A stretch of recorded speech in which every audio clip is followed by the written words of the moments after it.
I did. Welcome back to my series where I write my commenters as if they were characters in my upcoming story, Glassheart.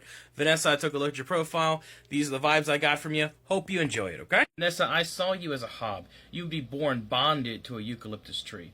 Like all hobs, you and your tree protect and nurture each other, sharing a life force. You tend to your tree's needs, and it grows to your will. Hobs having no sense of parentinghood.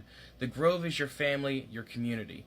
Everyone has a job and works for the betterment of the collective. What you can't grow, you trade from other citizens of Dolrim. And that's where your job comes in. You make paper. By growing and carefully trimming your tree, you gather enough materials to make the paper to sell for book bindings. Over the years, you become curious about the books, and with a bit of creative negotiation, you began collecting books that were once part of your tree. You've even shaped the base of your tree to house the books you've collected. Spending your nights teaching yourself how to read, you fell in love with the stories written in those pages. Recently, you've been visiting saplings, reading them stories. All in all, your life is peaceful. But the peace that the hobs enjoy comes with a price.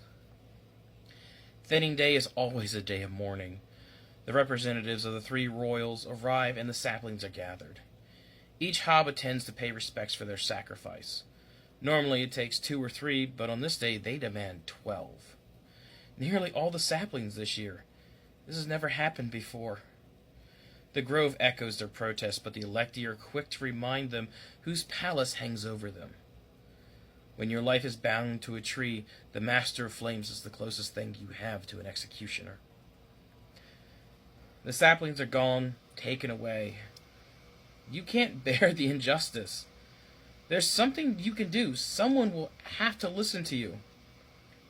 You decide to do something. You begin to write letters. You post them in the local paper and try to bring attention to your people.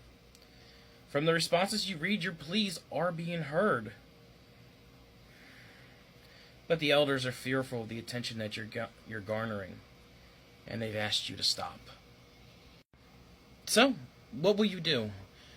Will you choose to keep writing and let your voice be heard? Or will you pick peace and keep the status quo? The choice is yours, and I'd love to hear what you have to say. I hope you enjoyed it. And if you want me to write one about yourself, please, just leave me a comment down below. Love reading each and every one of them. You guys have a fantastic night, and I'll see you in the next one. Bye!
Well, I got something for you.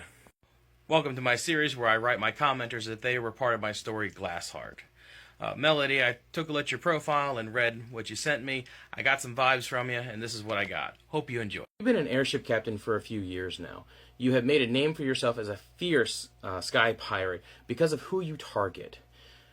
Where most pirates shy away from the royal ships, you go out of your way to go after them for one very specific reason.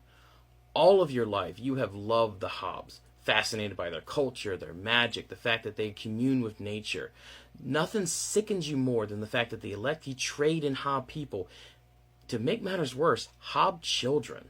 Many pirates of the Agravid Desert prefer to use dune sails for their speed and maneuverability, but you actually use a balloon ship, the same model as the Royal Fleet.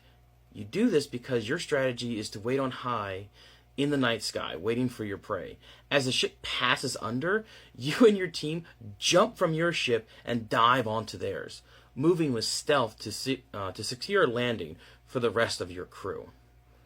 Over the years, you have collected your fair share of glyphs, from tattoos of speed, strength, camouflage, even taken a trip to North Star for illegal glyphs such as weightlessness that help you in your dives. All of this is to give you an edge over the electee and their near limitless supply of magic. Once you take over a ship and free the captives, you offer them a choice. You will take them back to their home, back to the Grove, on Second Sister. Or they can come north with you and set roots in a new grove that you've started to build. For your dream is that one day all the Hobbs will be able to live freely. Now one day, word of a massive thinning reaches your ears. 12 saplings were selected and taken away. You figure it can only be one of two things. Either the electee lost an entire generation, or they have plans to sell them to a nearby kingdom. With no word of a culling, you determine that the next electee ship, is going to be carrying at least half a dozen Hob children, and you will be damned if you let them slip by your fingers. Ships that carry Hobbs are always well guarded, so you perch up high in the sky, and you prepare for war. If on cue the ship appears, and your team takes that dive. But this time, it's a trap.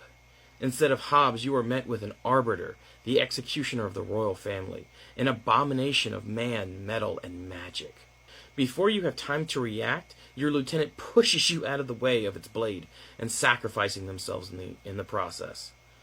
No one survives an arbiter, but you have people to protect, so you make a decision. You pour everything you have into your glyphs. You gain speed, strength, unlike anything you've felt before, and it still takes everything you have just to buy your crew enough time to flee. And then you jump out of that ship, using your newfound power to fall safely to the ground. Once you're back on your ship, you get taken a look at from your doctor, and your worst fears manifest themselves. Thank you for your patience, Queen, and I gotcha. Welcome back to my series where I write my commenters as if they were characters in my upcoming story, Glassheart. Wolf Queen, I took a look at your profile. Here's the vibes I got for you. There's no wolves in my story, but I hope you like it all the same. You were born over a century ago. When you were an immortal, you need to find ways to pass your time. Your hobby for the last few decades have been hairstyling. You enjoy braiding and cutting, sewing the hair of your fellow electee nobles. Your loving family even set up a room in their estate for your salon for you to spend your days gossiping and styling the other nobles. Each day is the same as the last, and when you live forever, that will start to weigh on you. When everything is easy, life loses meaning. You tend to shy away from the more extreme forms of entertainment your friends take part in. The arena and the hunts don't really hold your interest. Seeing you troubled, your family surprises you with a gift, a thoroughbred canard to take to the track. They even hired a human trainer from Second Sister to show you the ropes. All of a sudden, you find a renewed passion for life, racing on the sports track. You feel something that hasn't been felt in a long time. You take to it like a Kuthor to singing, raising in the ranks. Soon the gossip in the salon is whom you're going to beat in the next race. One night, after a major victory, you decide to celebrate with your trainer. You catch him in the stables and offer to share a jar of plum wine. They hesitate at first, but you convince them that no one will find out. You talk about the races and how fun they are, and they let it slip that the electee races are tame compared to the circuit they do down in the canyon. This sparks your interest, and you ask to attend. Your trainer says no, they're not going to risk an electee in danger. But you persist, saying that you're going to go with or without them. The day of the race, you're going to go in disguise. You do your best to cover up your electee features, and you take your trainer and your most loyal hob with you. The race is tough, and your canard is the far superior species compared to the others, but your lack of familiarity with the terrain lands you in the middle of the pack. Still, it was the best race of your life, and you can't wait to return. The next week, though, your family calls for you. Your hob informed them of what you've been up to. Now, they appreciate your curiosity about the lower denizens, but they ask you not to venture outside of First Sister anymore. Also, not to worry, your trainer has been removed. Something clicks in you at that moment. You know, you were happy before to go about life not asking questions about what happens outside of First Sister. But the people that you spoke with, the people that you raced against, they didn't seem that different from you. So, what are you going to do? So what will you do? Will you go back to living a life, styling hair, going in the circuit around the Electee races? Or are you going to seek out the other denizens, learn more about them, try to come to some common ground between the two of your civilizations? Let me know. And if you'd like me to write one about you, let me know down in the comments below. I enjoy each and every one of them, and I am constantly writing them. So I'll talk to you soon. Have a good one. Bye!